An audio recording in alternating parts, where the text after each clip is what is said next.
하나님 말씀은 느헤미야 5장 1절입니다. 느헤미야 5장 1절, 바른 성경으로 구약 성경 594쪽, 느헤미야 5장 1절.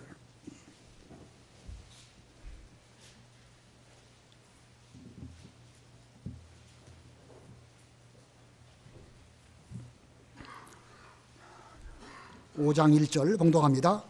그때의 백성이 자기 아내들과 함께 그 형제 유다 사람들을 원망하여 크게 부르짖었다.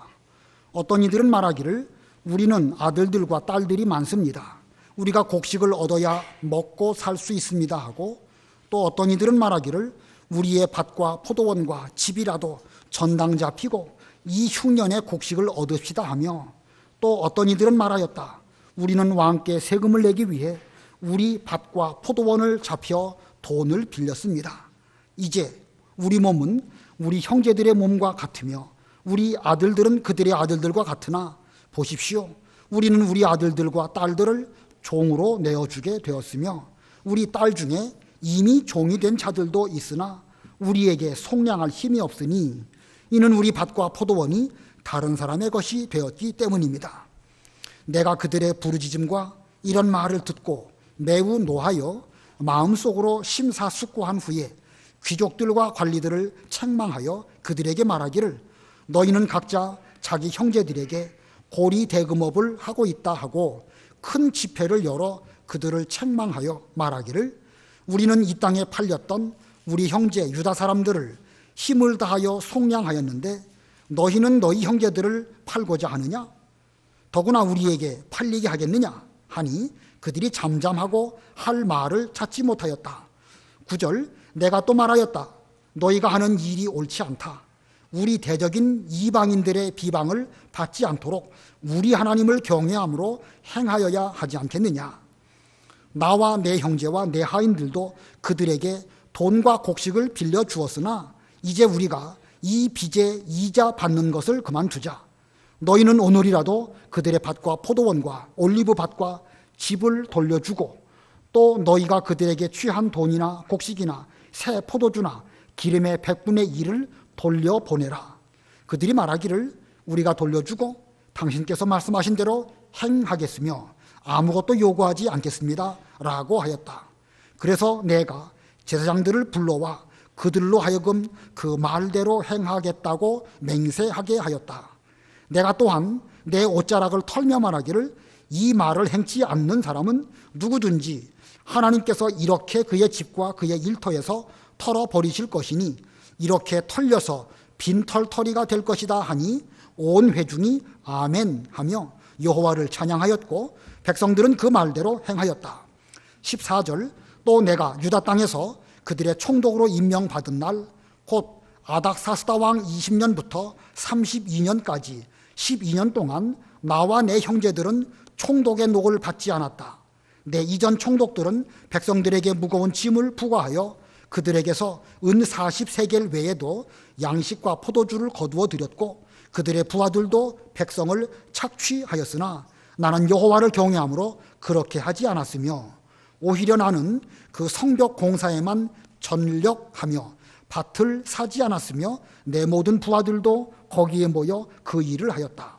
내 식탁에는 유다 사람들과 관리들 150명과 이웃 이방 나라에서 온 사람들이 함께 있었으므로 내가 비용을 부담하여 날마다 황소 1마리와 선별된 양 6마리와 날짐승들을 준비했고 열흘마다 각종 포도주를 많이 준비했다. 그럼에도 내가 총독의 녹을 요구하지 않았으니 이는 공사 자체가 이 백성에게 과중했기 때문이다. 나의 하나님이시여, 내가 이 백성을 위하여 행한 나의 모든 선을 기억하소서. 거기까지 봉독합니다.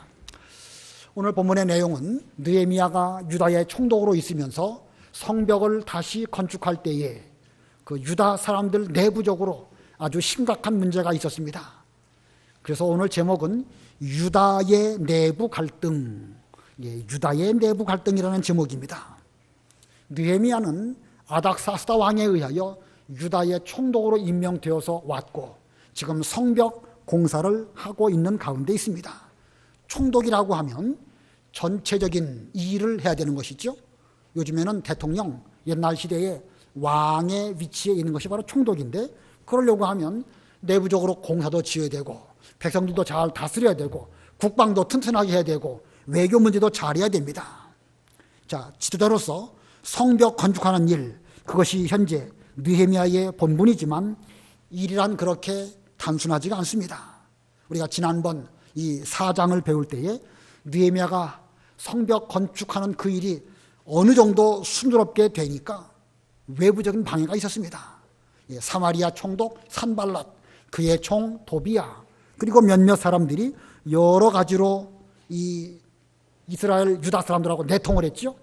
그 내통한 당사자가 심지어 그 당시에 대제사장 엘리야십이었고, 이 잘못된 결혼 관계 때문에 이런저런 내부 사정들이 외부로 노출되어질 때에 심각한 문제가 있었습니다. 그러한 때에 지도자로서 느헤미야는 싸우면서 일하고 일하면서 싸우겠습니다.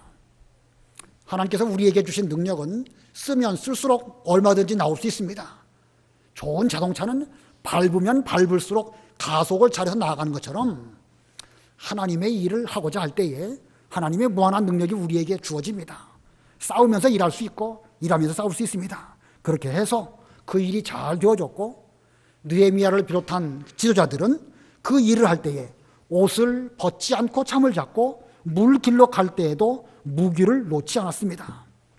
이렇게 해서 성벽 건축하는 일이 어느 정도 잘 되었는데, 이제는 이 유다 백성들 내부적인 문제가 일어나게 되었습니다. 외부적인 원수에 방해하고 내부적인 갈등하고 어느 게 더 심각할까요? 당연히 내부적인 일이 훨씬 더 어렵습니다. 우리가 과일을 먹을 때에 과일 껍데기에 더러운 거 묻은 거, 그게 문제입니까? 아니면 속이 썩어버린 게 문제입니까? 껍데기 묻은 거는 물로 씻으면 됩니다. 좋은 세제 많이 있으니까 그걸로 씻어서 먹으면 되는데, 내부적으로 썩은 것은 먹을 수가 없는 것입니다. 현재 지도자 느헤미야는 안팎으로 힘든 상황을 맞이하고 있습니다. 외부의 적들이 방해를 하고 내부적으로는 유대인들 간에 아주 복잡한 일들로 갈등이 일어나고 있는 것입니다. 그러나 하나님의 일을 똑바로 하려고 하다 보면 필연적으로 그런 일들은 있을 수밖에 없습니다. 이쪽 팀하고 축구를 하는데, 축구할 때 잘하는 사람을 마크할까요? 잘 못하는 사람을 따라다니면서 막을까요? 잘하는 사람. 이 느헤미야라고 하는 훌륭한 지도자가 하나님의 일을 이것도 잘하고 저것도 열심히 하니까 사탄 마귀 입장에서는요, 그냥 두어서는 안 되겠거든요. 그러니까 외부적으로도 원수를 통해서 방해하게 하고 내부적으로도 문제가 있고 등등의 일들이 벌어질 수밖에 없는 것입니다. 그러나 그런 일이 있을 때에 이 제대로 된 성도라고 하면 이 일을 통하여 하나님께서 우리에게 어떤 은혜와 복을 주시려고 그러시는가, 나로 하여금 무엇을 깨닫게 하시려고 이런 힘든 일을 겪게 하시는가 생각하면서 열심히 하면 얼마든지 잘할 수 있습니다. 오히려 아무 문제도 안 생기는 사람이 더 이상한 거예요. 왜 아무 문제도 안 생기겠죠? 새해가 되었는데 금년에는 좀 결심하고 성경을 읽든지 아니면 내가 무슨 어떤 일을 잘해야 되겠다 마음 먹고 결심하면 그때부터 원수의 방해가 있습니다. 그러나 그런저런 생각도 안 하고 새해가 왔든지 갔든지 그냥 그렇게 하면 아무 문제가 안 생기는 것입니다. 우리에게 왜 문제가 생기느냐? 믿는 일을 똑바로 하려고 하면 그런 문제가 생길 수밖에 없는 것입니다. 지금 유다의 내부적인 문제, 이것은요 보통 심각한 문제가 아니에요. 사회적인 갈등이고 경제적인 문제이고 구조적인 문제이고 이 유다 사람 내부적으로 어떤 제도적인 문제가 있었기 때문에 이런 일이 터지고 말았습니다. 아무쪼록 어려운 일이 닥치면 이 어려운 일을 통해서 하나님의 일을 어떻게 할까? 나에게 무슨 유익을 주시려고 하나님이 이런 일을 만나게 하셨을까 생각해 보면서 적극적으로 능동적으로 그 일을 잘 감당하는 우리가 되어야 되겠습니다. 자, 우리도 하나님의 일꾼이 될 수 있고 유능한 사람 될 수 있습니다. 이 시간 이 느헤미야가 유다의 지도자로서 그 내부 갈등을 어떻게 해결했는가 잘 배워서 우리도 우리 신앙의 본을 삼아야 할 것입니다. 오늘 전체적으로 크게 두 가지 대지입니다. 첫 번째 대지를 집중적으로 말씀을 드리고 두 번째는 시간상 간략하게만 설명하고 넘어가려고 합니다. 첫 번째 대지, 백성들의 원망을 해결했습니다. 느헤미야가 유다 내부에 갈등 문제가 있었을 때에 첫 번째로는 백성들의 원망을 해결했다. 먼저 1절 읽어보세요. 1절. 그때에 백성이 자기 아내들과 함께 그 형제 유다 사람들을 원망하여 크게 부르짖었다. 그때에 예루살렘 성벽이 제법 순조롭게 건축되어지는 그때에 백성들이 자기 아내들과 함께 이 느헤미야에 와가지고 유다 사람들을 원망하면서 여러 말들을 했습니다. 근데 누구를 원망했는가? 같은 유다 민족들, 그 형제들에 대해서 원망했습니다. 우리는 이 원망이라는 것이 얼마나 심각한 죄인가 우리가 알아야 됩니다. 원망 일반적으로 할 수 있지요. 안 보이는 데서는 대통령도 원망하고 목사님에 대해서도 얼마든지 말할 수 있는 것이 인간 사회의 일입니다. 그러나 원망이 들어오면 그 원망이라고 하는 그 문제 때문에 그 조직은 와해되고 깨질 수도 있는 것입니다. 출애굽한 이스라엘 백성들이 가장 보편적으로 많이 지은 죄, 그게 뭐죠? 원망입니다. 가는 데마다 원망했어요. 원망하니까 원망해서 불평도 나오고 또 우상숭배하는 일도 생기고 등등의 여러 가지 일들이 원망을 바탕으로 나타나게 된 것입니다. 에덴 동산에서 아담 하와가 범죄했는데 범죄하고 나서 제일 먼저 나타난 죄악의 현상이 무엇입니까? 원망입니다. 아담은 하나님께서 내게 주신 저 여자가 나로 하여금 선악과를 먹게 했기 때문에 먹었습니다. 원망을 했습니다. 아내 원망하고 아내 원망하는 듯 하지만 결국은 누구를 원망하는 것이죠? 하나님을 원망하는 것입니다. 하와는 그 뱀이 나를 꼬였기 때문에 먹었습니다. 에덴 동산에 뱀 들어오게 한 거 이거 하나님 책임 아니겠습니까? 물론 그렇게 말한 건 아니지만 따지고 보면은요, 뱀을 원망한 것처럼 보이지만 뱀을 만드신 하나님, 에덴 동산에 뱀 들어오게 하신 그런 여러 가지 문제들, 이렇게 원망한 것입니다. 죄악의 가장 시초, 근원적인 그 문제는 원망에서부터 출발하게 되는 것입니다. 이스라엘 백성, 유다 백성들이 내부적으로 서로 원망한다고 하면 성벽 공사할 수 없고 또 그 사회는 깨질 수밖에 없고 파멸로 갈 수밖에 없는 것이 바로 이 원망의 문제입니다. 그런데 오늘 백성들이 원망하는 문제의 근원이 무엇이냐? 먹고 사는 것입니다. 경제 문제 때문에 그들은 원망했습니다. 2절로 4절 읽어보세요. 2절. 어떤 이들은 말하기를 우리는 아들들과 딸들이 많습니다. 우리가 곡식을 얻어야 먹고 살 수 있습니다 하고, 또 어떤 이들은 말하기를 우리의 밭과 포도원과 집이라도 전당 잡히고 이 흉년에 곡식을 얻읍시다 하며, 또 어떤 이들은 말하였다. 우리는 왕께 세금을 내기 위해 우리 밭과 포도원을 잡혀 돈을 빌렸습니다. 느헤미야가 지금 이 사람들의 말을 듣는데 이 사람 저 사람 막 할 말이 많아요. 할 말이 많은데 우리도 먹고 살아야 되지 않겠습니까? 우리도 왕에게 세금 내려면 이거 전당 잡힐 수밖에 없고 등등의 말을 쭉 하고 있습니다. 이거 보면 이 당시 유다 사회에 부자도 있었고 가난한 사람도 있었다라는 것을 알 수 있습니다. 획일적인 공산체제의 획일적인 사회가 아닌 이상 인간 사회는 필연적으로 부자도 있을 수밖에 없고 가난한 사람도 있을 수밖에 없습니다. 일반적으로 성경은 부지런히 일한 자는 부자가 되고 또 하나님께 복받은 사람은 부자 되는 것을 말씀하는 것으로 볼 때에 성경은, 물론 성경이 무슨 자본주의를 말하고 있는 건 아니지만 이런 자본주의적인 사회 제도가 성경적인 원리입니다. 그런 면으로 볼 때에 기독교에 반대되는 사상이 바로 공산사상입니다. 아무튼 이 당시에 유다 사회에는 이렇게 어려운 사람도 있었고 부자도 있었습니다. 자, 그런데 이 느헤미야는 이러한 시대에 어떻게 해서 이 부자와 가난한 사람들의 문제를 해결했을까? 지금 부자, 가난한 사람 있기는 있는데 때마침 그 즈음에 흉년이 들었습니다. 흉년이 들다 보니까 이 유다 사람들끼리 돈도 빌려주고 곡식이나 포도주 이런 것도 빌려주는 일도 있었고 또 집을 저당 잡히든지 포도원을 저당 잡혀서 돈을 빌리든지 먹고 살든지 세금 내든지 등등 이런 일들이 많이 일어나게 되었습니다. 자, 돈 빌리는 일들이 유다인들 가운데 있었는데 나중에는 그 돈을 제대로 갚지 못하다 보니까 유다 사람들끼리 종으로 삼는 일들이 벌어지고 말았습니다. 5절 읽어보세요. 5절.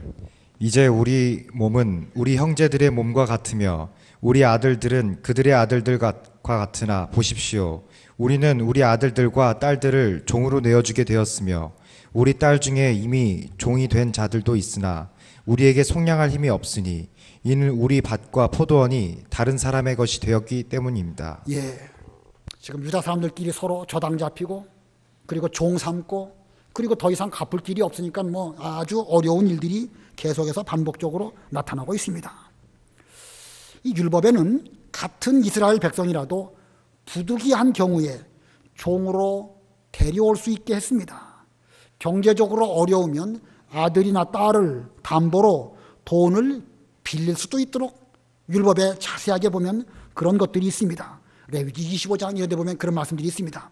그러므로 본문에 유대인들이 같은 유대인을 종으로 삼고 담보로 제공했다. 그 자체가 문제는 아닙니다. 그럼 문제가 무엇이죠? 무엇이 문제가 되어가지고 이런 문제가 생겼습니까? 고리를 취했다는 게 문제입니다. 고리.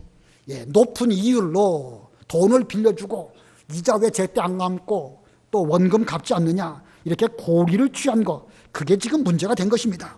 본문 7절 읽어보세요. 7절. 마음속으로 심사숙고한 후에 귀족들과 관리들을 책망하여 그들에게 말하기를 너희는 각자 자기 형제들에게 고리대금업을 하고 있다 하고 큰 집회를 열어 그들을 책망하여. 예, 돈을 빌려주고 이자 받는 거 유대인들끼리 그게 죄일까요? 죄가 아닐까요? 여러분 대답 잘 하셔야 됩니다. 쉬운 질문이 아니에요. 예, 돈을 빌려주고 이자를 받는 게 죄일까? 죄가 아닐까? 성경의 율법, 레위기, 민수기, 신명기 이런 부분을 보면 이자 받지 말라는 말씀이 제법 많이 나옵니다. 자, 그런데 마태복음에 보면은요, 또 이자 받는 거에 대해서 또 예수님께서도 말씀하셨습니다. 마태복음 25장 27절 읽어보세요. 마태복음 25장 27절. 그렇다면 너는 내 돈을 이자놀이하는 자들에게 맡겨 내가 돌아올 때에 내 돈을 그 이자와 함께 받도록 했어야 했다. 예, 지금 달란트 비유를 주께서 말씀하시는 가운데 있지만 예수님의 생각, 개념 속에는 은행에 맡기고 은행 이자 받는 정도는 충분히 할 수 있는 것이기 때문에 이렇게 비유를 말씀하신 것입니다. 자, 이자를 받는 게 옳을까? 받지 않는 게 옳을까? 아까 그 레위기, 민수기, 신명기 이자 받지 말라는 말씀들이 여러 번 많이 나오지만 그 앞뒤의 문맥을 잘 보면 가난한 이 유대 형제들에게 대해서 내 이웃에 대하여 이런 조건, 단서가 붙어 있습니다. 이자를 받지 말라는 것은 가난한 사람들에게 대해서 까다롭게 이자를 고리를 받아가지고 그렇게 더 어렵게 하지 말라는 거예요. 또 율법에 보면 여러 그 말씀들이 많이 있지만 율법 전체를 자세하게 잘 보면 오늘날 복지 제도를 바탕에 깔고 그런 복지 차원으로 율법을 규정하셨다는 사실을 우리는 발견하게 됩니다. 가난한 사람들이 이삭 죽을 수 있도록 완전히 다 추수하지는 말아라. 밭 한 귀퉁이는 남겨두어라. 누가 와서 그 낫으로 치수하지 않는 이상 그 가난한 사람들이 먹을 것이 없어가지고 와서 먹는 거 그거 못하게 하지 말아라. 이런 여러 가지를 볼 때에 이 율법에 보면 하나님께서는 이미 지금부터 4,000년 전부터 이 율법을 통하여 유다 사회가 복지국가가 되기 위한 이런 노력을 하신 것을 우리는 성경에서 발견하게 됩니다. 그러니까 이 이자를 받는 것이 옳으냐, 받지 않는 것이 옳으냐. 예. 저는 이 예수님의 그 아까 달란트 비유를 놓고 볼 때에도 그 이자 자체를 전혀 안 받아야 된다라고 한 것은 그건 맞지 않다고 봅니다. 다만 가난한 사람들, 그런 사람들을 오히려 잘 도와주어서 그들로 하여금 앞으로 경제활동을 잘하도록 하는 것이 이 율법의 근본적인 정신입니다. 만약에 이자를 받지 못하게 했다. 그렇다고 하면 어떻게 되겠죠? 사회가 제대로 잘 돌아갈까요? 안 돌아갈까요? 이자를 전혀 못 받게 했다. 부자는 부자대로 돈 빌려주지 않습니다. 이자 못 받는데 왜 빌려줍니까? 그러다 보면 가난한 사람은요, 이거 조금 이자를 붙여가지고 돈을 빌려서 사업을 해서 사업이 일어나게 되면 경제적으로 얼마든지 일어설 수 있는데 돈 자체가 돌지 않으니까 그렇게 되면 이것도 저것도 안 되는 것입니다. 그래서 예수님께서는 정당한 은행 이자 정도는 받을 수 있는 것으로 말씀하시는 것이고, 유대 사회는 그렇게 성경을 해석을 했습니다.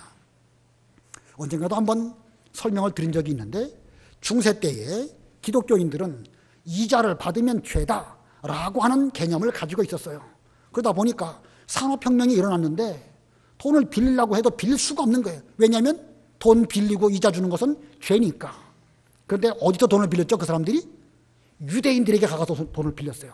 유대인들은 적당한 이자를 받고 돈 빌려주는 것을 죄로 여기지 않으니까 그 중세 때부터 유대인들은 그렇게 금융업을 하게 되었고, 네덜란드, 영국, 프랑스 서로 자기들끼리 이렇게 돈 거래가 왔다 갔다 하다 보니까 국제 금융도 거의 유대인들이 오늘날까지 장악을 하고 있는 것입니다.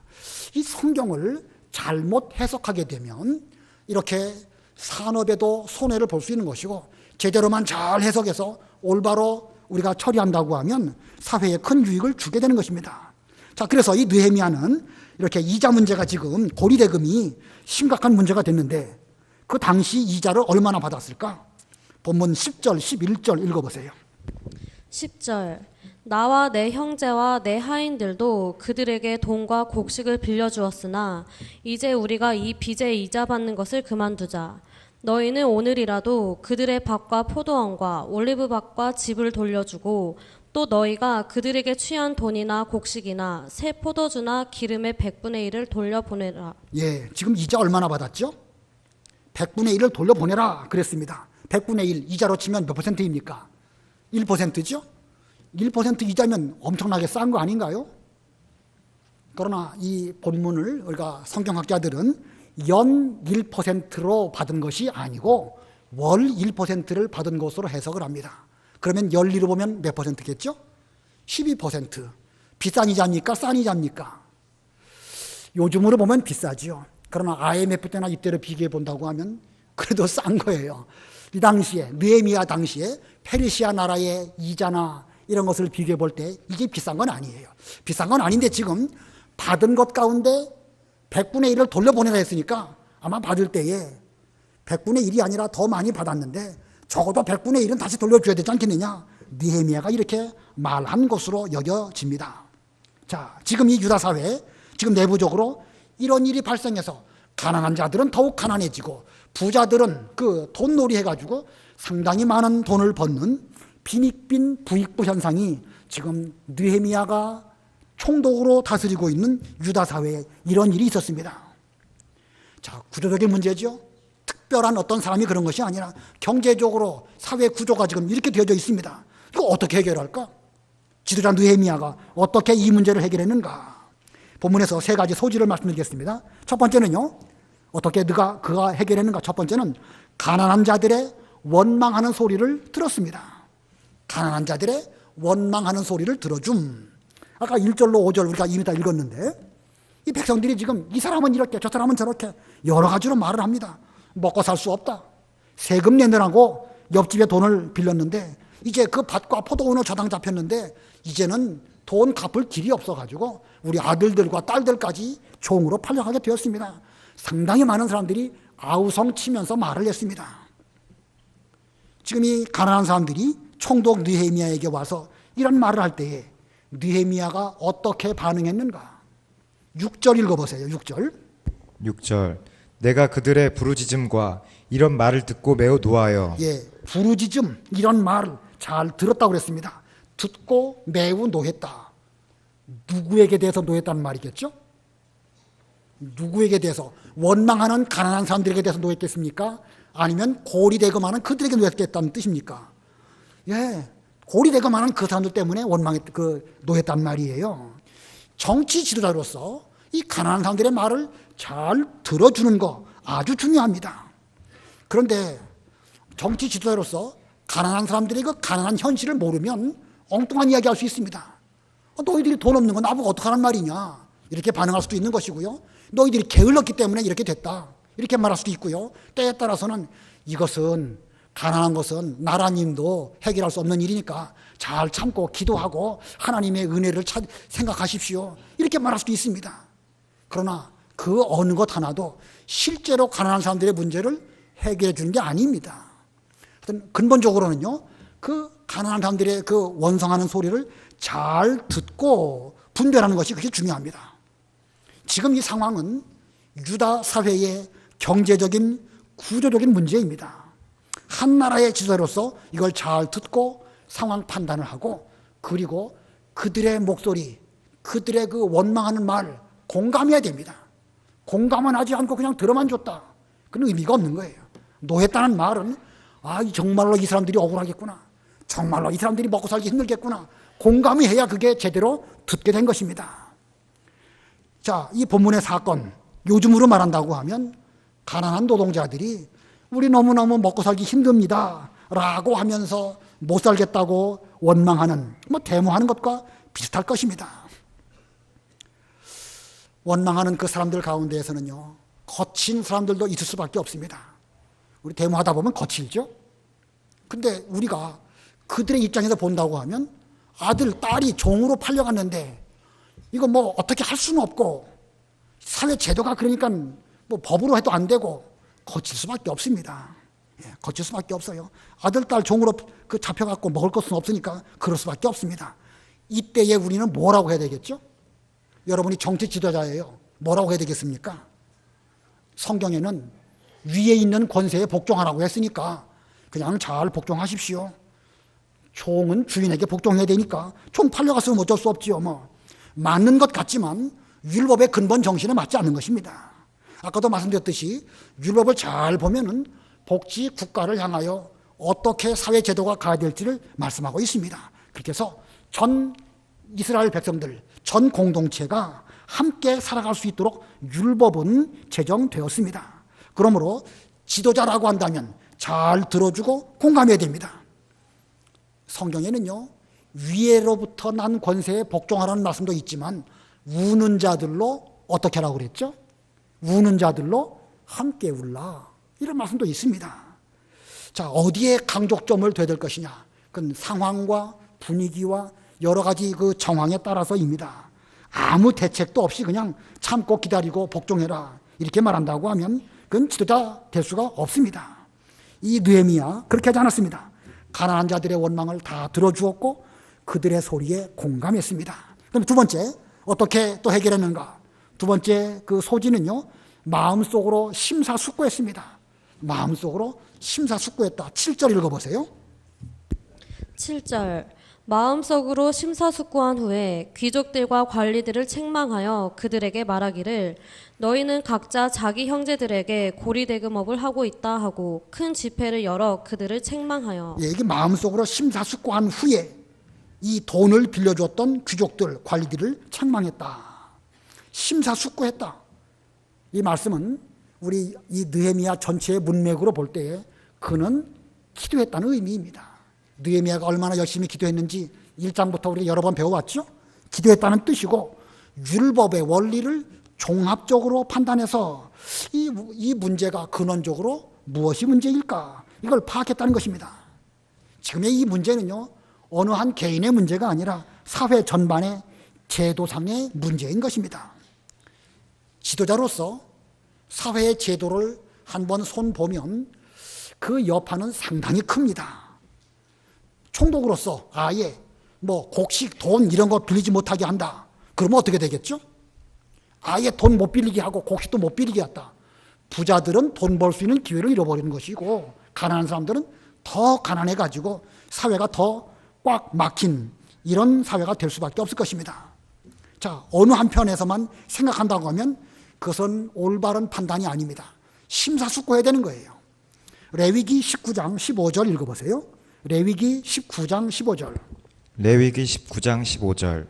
너희는 재판할 때에 불의를 행하지 말며 가난한 사람이라고 두둔하지 말고 세력 있는 사람이라고 높이지도 말며 공정하게 내 이웃을 재판하여라.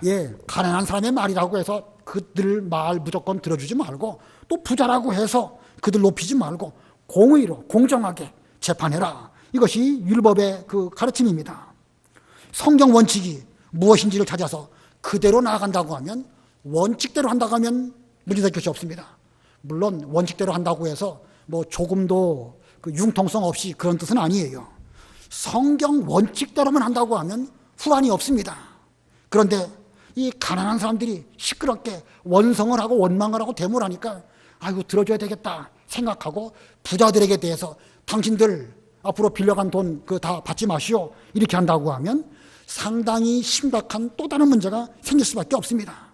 반대로 아무래도 부자들은 사회적으로 힘이 있으니까 부자들 편에 서서 돈을 정당하게 빌려주고 거기에 맞는 이자를 받는 게 그게 뭐가 잘못이냐라고 하면서 부자들의 편에만 섰다고 하면 이건 역시도 심각한 부작용을 낳을 수밖에 없습니다.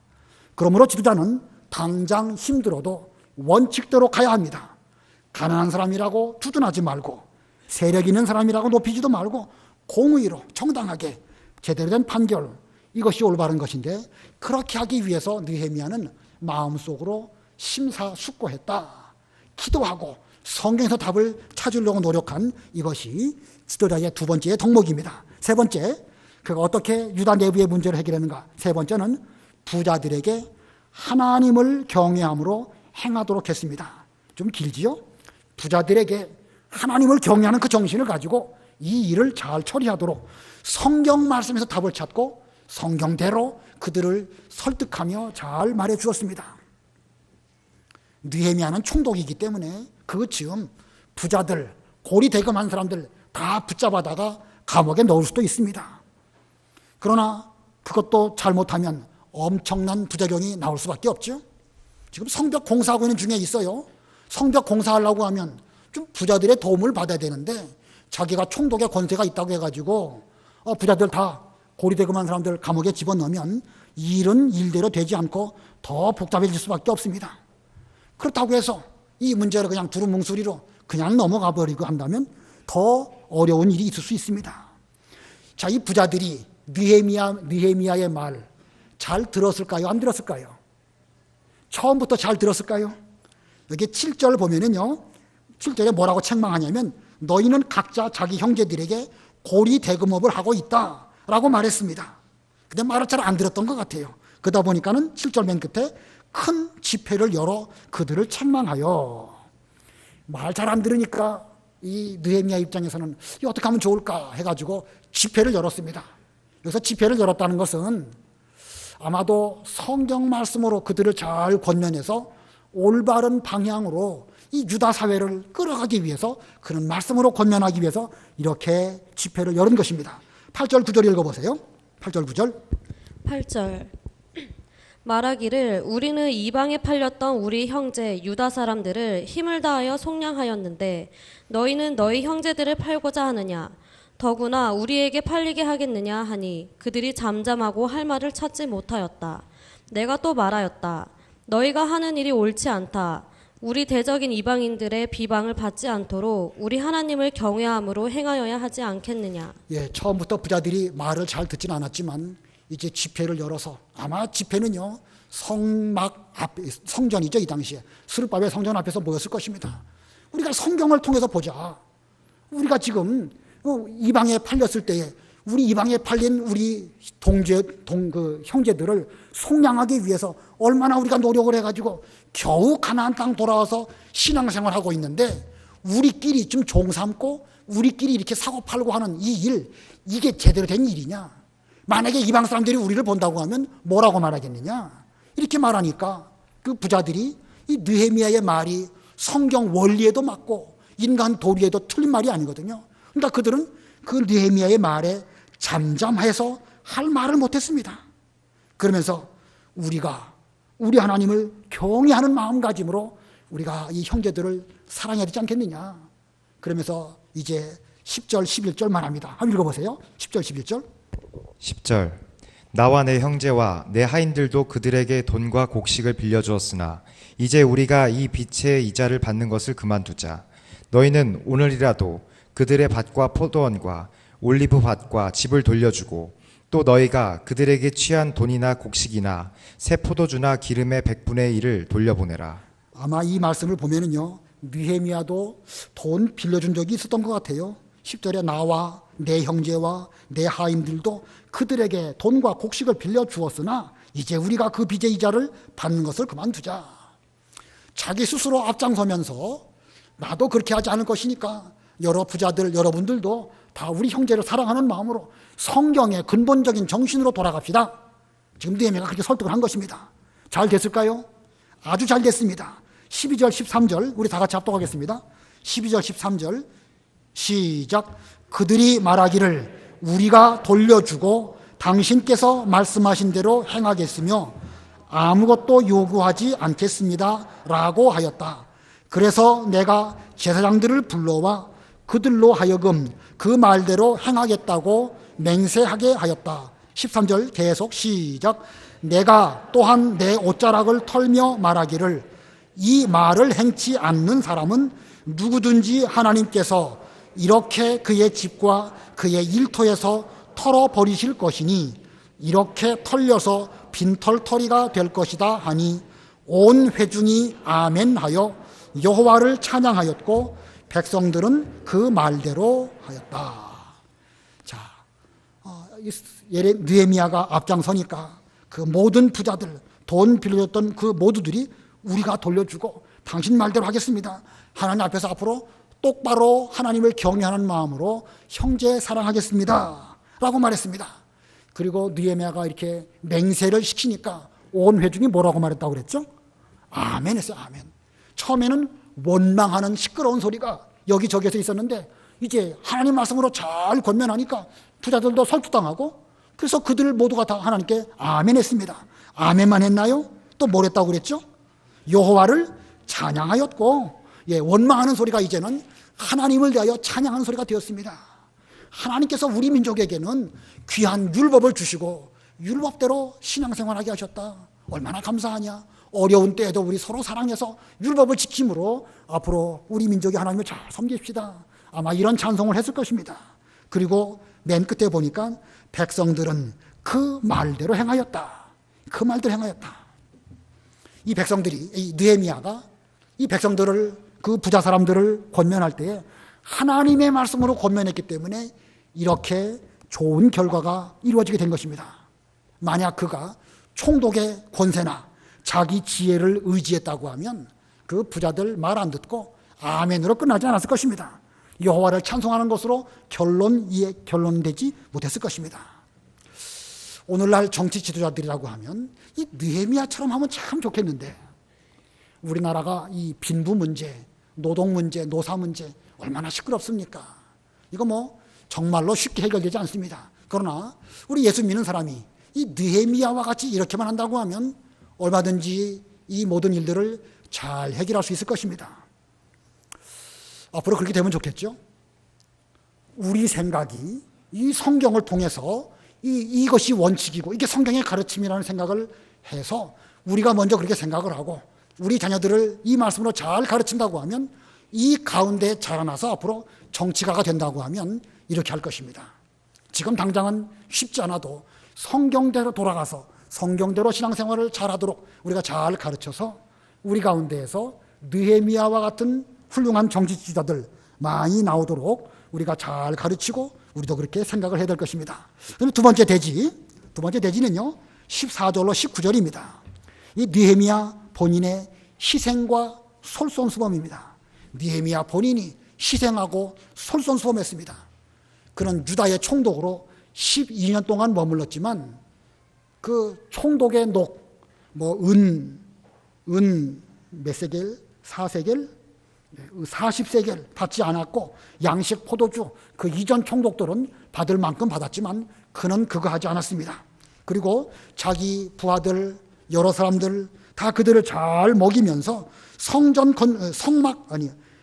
건축하는 그 일에 전심전력을 하였습니다.